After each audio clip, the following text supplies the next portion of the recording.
Team जब USA में थी तभी हुकूमत ने ऐलान कर दिया कि सर्जरी होगी। Where is surgery? एक बंदे को यहाँ से वहाँ नहीं किया, एक बयान तक नहीं आया। कोच की रिपोर्ट आ गई, वहाब रियाज की रिपोर्ट आ गई, उन रिपोर्ट में क्या है ये भी नहीं पता, क्या हो रहा है टीम के अंदर ये भी नहीं पता, कप्तान को हटाया नहीं हटाया ये भी नहीं पता। हमारे पास मिडिल ऑर्डर में जो जीरो परफॉर्मेंस के साथ 3-4 बल्लेबाज हैं उनकी रिप्लेसमेंट होगी या नहीं ये भी नहीं पता। बाबर बहुत बड़ा प्लेयर है ना, तो नहीं उसको कप्तानी से नहीं हटा सकते। No, it doesn't make any sense. Babar को कप्तानी से हटाना पड़ेगा। क्यों? क्योंकि वो कप्तानी नहीं कर पा रहा। और कहीं भी ये नहीं लिखा, कोई उसूल नहीं है कि बड़ा प्लेयर अच्छा कप्तान होना जरूरी है। नो वे। तेंदुलकर भी नहीं थे, विराट कोहली भी अच्छा कप्तान साबित नहीं हुआ, तो इसमें कोई मसला नहीं है। एक बड़ी मिसाल हमारे सामने है। अब लोग ये सुनते ही गुस्सा होते हैं, यार इतने बड़े प्लेयर्स हैं, आप इनको ऐसे कैसे बिठा सकते हो? भाई बिठाने का मतलब ये होता है, ये प्रोसेस है कि जो प्लेयर नहीं चल रहा उसको डोमेस्टिक में भेजेंगे, वहाँ वो चक्की पे पिसेगा, वहाँ वो परफॉर्म करेगा, वहाँ वो ग्राउंड रियलिटी के साथ खेलेगा, वो फिर दोबारा टीम में आ जाएगा। इसमें परेशानी की किसी को कोई बात नहीं होनी चाहिए। हम जज्बाती होते हैं कि नहीं यार बाबर इतना बड़ा प्लेयर है, आप उसके खिलाफ ऐसे कैसे। अरे ऐसे कैसे कोई डिसीजन नहीं हो रहा, गलतियाँ होती हैं, चीज़ें सीख।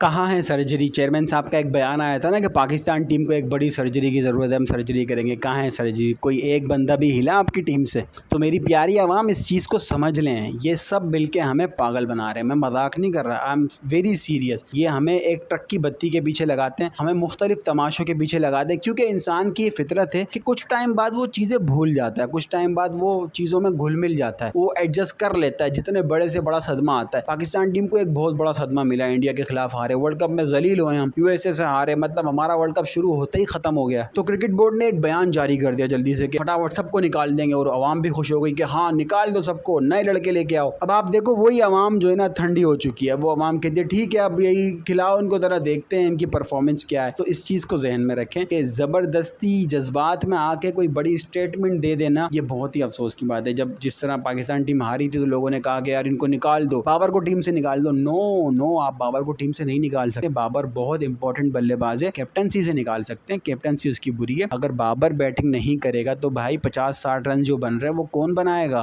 तो इसलिए जज्बाती फैसलों के बजाय जरा ठंडे दिमाग से सोचा करें। और इसी जज्बाती आवाम के फैसलों की वजह से, आवाम की जज्बाती राय की वजह से हुकूमत और हमारे साथ खेलती है। टीम जब यूएसए में थी तभी हुकूमत ने ऐलान कर दिया कि सर्जरी होगी। Where is surgery? एक बंदे को यहाँ से वहाँ नहीं किया, एक बयान तक नहीं आया। कोच की रिपोर्ट आ गई, वहाब रियाज की रिपोर्ट आ गई, उन रिपोर्ट में क्या है ये भी नहीं पता, क्या हो रहा है टीम के अंदर ये भी नहीं पता, कप्तान को हटाया नहीं हटाया ये भी नहीं पता। हमारे पास मिडिल ऑर्डर में जो जीरो परफॉर्मेंस के साथ 3-4 बल्लेबाज हैं उनकी रिप्लेसमेंट होगी या नहीं ये भी नहीं पता। अवाम को पीछे लगाया जाता है मुख्तलिफ बातों के, और अवाम उसके बातों में लगती है। तो इस चीज़ को समझें, हमेशा अपने परसेप्शन पे रहें, चीज़ों को समझ के फैसला करें। अक्सर मैं सोशल मीडिया वाले लोगों से ये रिक्वेस्ट करता हूँ कि जब आप कोई राय दे रहे हैं ना तो उसके पीछे आपके पास एक बेस होनी चाहिए। फॉर एग्जाम्पल आज कोई शख्स कहता है यार बाबर आजम अच्छा कैप्टन नहीं है। वो क्यों कह रहा है? क्योंकि बाबर ने रिसेंटली बुरी परफॉर्मेंस की है, इवन दो बहुत बड़ा प्लेयर है। अब कुछ लोग कहते हैं नहीं बाबर बहुत बड़ा प्लेयर है ना, तो नहीं उसको कप्तानी से नहीं हटा सकते। No, it doesn't make any sense. Babar को कप्तानी से हटाना पड़ेगा। क्यों? क्योंकि वो कप्तानी नहीं कर पा रहा। और कहीं भी ये नहीं लिखा, कोई उसूल नहीं है कि बड़ा प्लेयर अच्छा कप्तान होना जरूरी है। नो वे। तेंदुलकर भी नहीं थे, विराट कोहली भी अच्छा कप्तान साबित नहीं हुआ, तो इसमें कोई मसला नहीं है। एक बड़ी मिसाल हमारे सामने है। तो बाबर आजम को इसलिए उसके माजी को देखते हुए कि वो अच्छा कप्तान साबित नहीं हो सकता, बाबर अच्छे स्मार्ट डिसीजन नहीं ले सकता, बोल्ड डिसीजन नहीं ले सकता, अटैकिंग क्रिकेट वो नहीं खेलता उस तरह से, तो इसमें कोई परेशानी की बात नहीं है। वो अच्छा बैट्समैन है, इंपॉर्टेंट बैट्समैन है। पाकिस्तान की तारीख में ऐसा कोई बल्लेबाज नहीं आया, तो वो कप्तान अच्छा नहीं है, उसको बिठा दो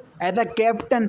और एज अ कैप्टन आप देखो, अब आपके पास दूसरे पोटेंशियल प्लेयर्स हैं, उनको लेके आया जाए। इसी तरह पाकिस्तान के पास कई सारे बैट्समैन ऐसे हैं जो बिल्कुल परफॉर्म नहीं कर रहे। अगर मैं नाम लूँ तो शादाब खान की कोई परफॉर्मेंस नहीं है रिसेंटली, कई सारे टाइम से पाकिस्तान की विनिंग पार्ट में उसका कोई खास कारकर्दगी नहीं है, बल्कि पाकिस्तान जीतेगा तो कोई परफॉर्मेंस होगी ना, तो परफॉर्मेंस भी नहीं, ना जीत रहे ना परफॉर्मेंस है। इसी तरह इफ्तिखार अहमद की परफॉर्मेंस नहीं है, साइम अयूब भी हमें काफ़ी मायूस करके गए, आजम खान, तो इन लोगों को एक ब्रेक दे दिया जाए। अब लोग ये सुनते ही गुस्सा होते हैं, यार इतने बड़े प्लेयर्स हैं, आप इनको ऐसे कैसे बिठा सकते हो? भाई बिठाने का मतलब ये होता है, ये प्रोसेस फिक्स है कि जो प्लेयर नहीं चल रहा उसको डोमेस्टिक में भेजेंगे, वहाँ वो चक्की पे पिसेगा, वहाँ वो परफॉर्म करेगा, वहाँ वो ग्राउंड रियलिटी के साथ खेलेगा, वो फिर दोबारा टीम में आ जाएगा। इसमें परेशानी की किसी को कोई बात नहीं होनी चाहिए। हम जज्बाती होते हैं कि नहीं यार बाबर इतना बड़ा प्लेयर है, आप उसके खिलाफ ऐसे कैसे, अरे ऐसे कैसे कोई डिसीजन नहीं हो रहा। गलतियां होती हैं, चीजें सीखते हैं, टीम से बाहर जाते हैं, कोई नई चीज थोड़ी है। हमने अपने प्लेयर्स को सर पे नहीं सरों से ऊपर बिठा दिया है। एक एक मैच में उसको नए नए खिताब देते हैं, ये किंग है, ये फौजी है, ये बल्लेबाज है, ये